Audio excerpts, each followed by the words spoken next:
আসসালামু আলাইকুম। Mrs YouTube চ্যানেলের পক্ষ থেকে জানাই শুভেচ্ছা এবং স্বাগত। আমরা বাংলাদেশ কৃষি উন্নয়ন কর্পোরেশন বিএডিসির পক্ষ থেকে আজকে এখানে সানশাইন ডিজালের একটা ভিডিও আপনাদেরকে দিচ্ছি। আপনারা জেনে খুশি হবেন যে বর্তমানে বাংলাদেশে যে কটা জনপ্রিয় ভ্যারাইটি রয়েছে আলু বীজের, এবং তোর মধ্যে সান্তানা আলুটা অন্যতম একটা ভ্যারাইটি। সব থেকে জনপ্রিয় ভ্যারাইটি রয়েছে সানশাইন, যেটা চাষি পর্যায়ে ব্যাপক একটা সারা ফেলেছে এবং ব্যাপক একটা চাহিদার সৃষ্টি হয়েছে। তার পাশাপাশি সান্তানা জাতের একটা আলু রয়েছে, এটাও উচ্চ ফলনশীল এবং স্বল্প দিনে 55 থেকে 60 দিনে এটি ফলন আসে। মোটামুটি অনেক ভালো একটা ভ্যারাইটি, এটিও চাষি পর্যায়ে ব্যাপক জনপ্রিয়তা অর্জন করতেছে ইদানিং। এবং এই ভ্যারাইটির সবথেকে বড় সুবিধা হলো যেটা আমরা যতটুকু জানি যে ফ্রেঞ্চ ফ্রাই তৈরির জন্য এটি খুবই জনপ্রিয় একটা ভ্যারাইটি। তো আমাদের সাথে আজকে উপস্থিত আছেন এখানে এপেক্স এগ্রো সায়েন্স লিমিটেড কোম্পানির একজন প্রতিনিধি। উনি আমাদের এখান থেকে সান্তানা জাতের বীজ আলু সংগ্রহ করতেছে এপেক্স কোম্পানি, এবং ওনারা সম্ভবত এটা নিয়ে মাটিকে এটার থেকে আলু উৎপাদন করবে এবং সেখান থেকে পরবর্তী পর্যায়ে ওনাদের কি পরিকল্পনা, এই সান্তানা আলু ওনারা কেন এত চাহিদার ওনাদের কাছে বা ওনারা কেন নিচ্ছেন সে সম্পর্কে ওনার সাথে আমরা একটু কথা বলবো। ধন্যবাদ জানাই প্রথমে আপনাকে বাংলাদেশ কৃষি উন্নয়ন কর্পোরেশন বিএডিসি নৌকার পক্ষ থেকে, যে আপনি আমাদের এখান থেকে বাংলাদেশের বর্তমানে জনপ্রিয় ভ্যারাইটিগুলোর মধ্যে সান্তানা আলু রয়েছে, সেটি আপনার কোম্পানি নিচ্ছে আমাদের কাছ থেকে।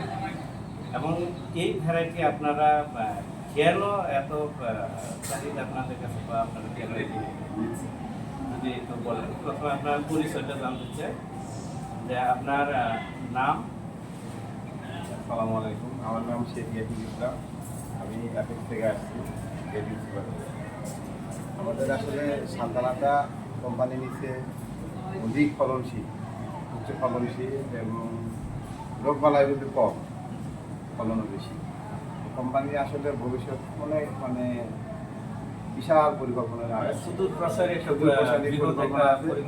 এই আলুটা আপনার ইন্ডাস্ট্রিয়াল আলু, কোম্পানি ভবিষ্যতে ইন্ডাস্ট্রি নিবেই। যেমন আপনি বললেন যে ফ্রেঞ্চ ফ্রাই, আমাদের কোম্পানি কিন্তু ফ্রেঞ্চ ফ্রাই অলরেডি ঢাকাতে আমাদের একটা ল্যাব আছে, যেখানে আমরা নিয়মিত ওই সান্তানা সাপ্লাই দিয়ে থাকি। যেখান থেকে আমরা ফ্রেঞ্চ ফ্রাই পরীক্ষা করি। পরবর্তীতে কোম্পানি গোবিন্দগঞ্জ জায়গা আমাদের কিনা আছে, আমাদের নিজেদের স্টোর আছে, যেখানে ফ্রেঞ্চ ফ্রাই কারখানাগুলো আর অন্যান্য প্রোডাকশন আছে। তার কারণে আমাদের সান্তানা আলুটা বেশি চাহিদা হচ্ছে, যে নিজে প্রোডাকশন করবে, নিজে পণ্য তৈরি করবে এবং সুদূর ভবিষ্যতে বাইরে ইউরোপ কান্ট্রিতে রপ্তানি করবে। এই পরিকল্পনায় কিন্তু আমাদের এসি কন্টেনার সহ 3 থেকে আগে অলরেডি কোম্পানি কিনা রয়েছে, এখানে পণ্য তৈরি করবে, ফ্রিজিং গাড়িতেই সরাসরি ইউরোপ কান্ট্রিতে রপ্তানি করবে। এই জন্য আমাদের সান্তানাটা কিন্তু ভ্যারাইটিতে চাহিদা অনেক বেশি। ধন্যবাদ আপনাকে। আপনারা শুনছিলেন যে এপেক্স কোম্পানির প্রতিনিধি যিনি আছেন আমার সামনে, উনি যেটা বলতেছিলেন যে সান্তানা আলুটা French fry variety, industrial variety, এটা থেকে ফ্রেঞ্চ ফ্রাইটা খুব ভালো হয়। এবং এপেক্স কোম্পানির সুদূর প্রসারী একটা পরিকল্পনা রয়েছে সান্তানা আলু নিয়ে, যেটা হচ্ছে যে ওনারা এই আলুটা প্রোডাকশন করবে এবং এখান থেকে ওনারা ফ্রেঞ্চ ফ্রাই তৈরি করবে। এবং ইতিমধ্যেই ঢাকাতে ওনাদের একটা ল্যাব রয়েছে, সেখানে পরীক্ষামূলকভাবে এপেক্স কোম্পানি স্বল্প পরিসরে ফ্রেঞ্চ ফ্রাইটা তৈরি করতেছে। এবং ওনাদের গোবিন্দগঞ্জে, উনি যেটা বললেন যে গোবিন্দগঞ্জে অনেক জমি নেওয়া আছে এবং সেখানে ওনাদের একটা ল্যাব তৈরি করবে, ওনাদের নিজস্ব হিমাগার তৈরি করবে এবং একটা হিমাগার আছে, ওনাদের নিজস্ব একটা হিমাগার রয়েছে এবং সেখানে ওনারা বৃহৎ পরিসরে ফ্রেঞ্চ ফ্রাই তৈরি এবং সংরক্ষণাগার ওইখানে করার একটা পরিকল্পনা রয়েছে। এবং শুধু ভবিষ্যতে ওনারা ইউরোপ কান্ট্রিতে এই ফ্রেঞ্চ ফ্রাইতে বাংলাদেশের চাহিদা মিটিয়ে ইউরোপ কান্ট্রিতে ওনারা ফ্রেঞ্চ ফ্রাই রপ্তানির যে পরিকল্পনা করেছে, সেই পরিকল্পনা বাস্তবায়নের লক্ষ্যে ওনারা ফ্রেঞ্চ ফ্রাই এই তৈরির জন্য এই সান্তানা আলুটাকে সবথেকে বেশি গুরুত্ব দিচ্ছে।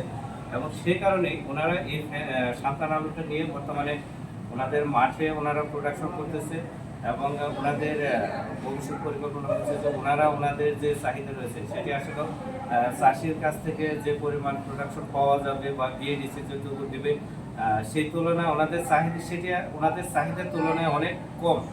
তো এই কারণে ওনারাও চাচ্ছে যে এই সান্তানা আলুটা বিএডিসির কাছ থেকে বীজ সংগ্রহ করে ওনারা মাঠ পর্যায়ে ব্যাপক পরিসরে ওনারা উৎপাদন করবে, আলু উৎপাদন করবে এবং সেখান থেকে ওনারা ফ্রেঞ্চ ফ্রাই তৈরি করে দেশে এবং দেশের বাহিরে ওনারা রপ্তানি করবে এবং দেশের চাহিদা মেটাবে। তা আমরাও ওনাদের কাছে প্রত্যাশা যে এটা আমাদের জন্য, আমাদের বাংলাদেশের আলুর জগতে আলু চাষি যারা রয়েছে তাদের জন্য একটা অনেক বড় একটা সুখবর যে এই সান্তানা আলুটা দিন দিন আসলে চাষি পর্যায়ে যেমন ব্যাপকতা বিস্তার করতেছে এবং এপেক্স কোম্পানি যে পরিকল্পনা হাতে নিয়েছে, তাদের যে পরিকল্পনা, তাদের যে সামনের যে সুদূর প্রসারী চিন্তাভাবনা রয়েছে, এরকম আরও অনেক কোম্পানি আছে, তারাও এগিয়ে আসতেছে।